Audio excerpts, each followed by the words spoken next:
This is common in any growing business.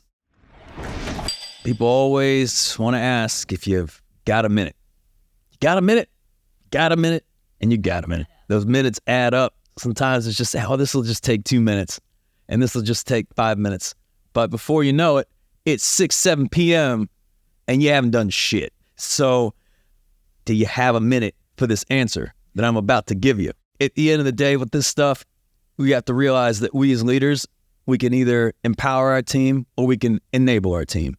And when you are constantly there for the gotta minutes, I don't know that you're doing a whole lot of empowerment.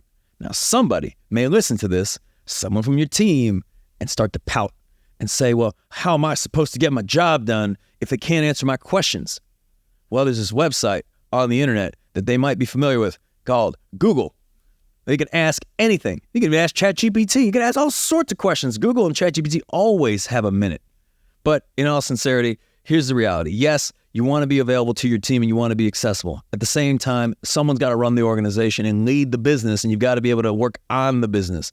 So what I found in my experience, I did this a few years back with the gotta minutes. I mean, it was constantly distracting me, the amount of time it takes to go from distracted to back in focus. And if you're doing this throughout the day, it's just the recipe for disaster. So what you can do is you could set up what are called office hours. So for example, let's say every day between 4 and 5 p.m., you tell people, look, I got a minute. In fact, I got an hour. And if you got any questions whatsoever, I'll make that time available to anyone. But here's what I found when I started doing that. Nobody ever used those office hours. I mean, I did this for like 2 years. It was puzzling. I was like, man, I make all this time available, yet nobody comes in. And it's because the problems would get solved by then.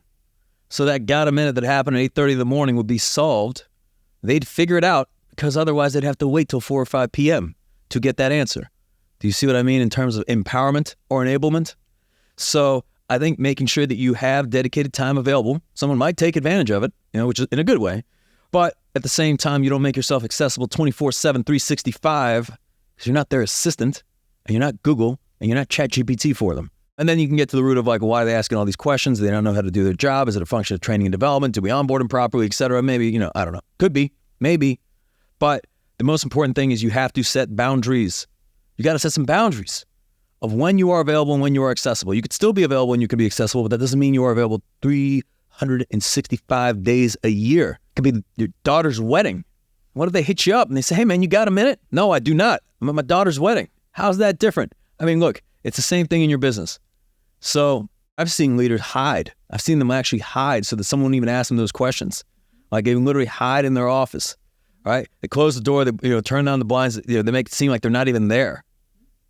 Look, man, you ain't got to do anything silly like that. You ain't got to be hiding in your own office, in your own business, like a bitch. Instead, you can just set aside time where you're available and accessible. Or if you've got standing meetings with people, you could say, hey, no problem. We meet every week. Why don't you bring that to that meeting? But most of the time, people will figure it out on their own.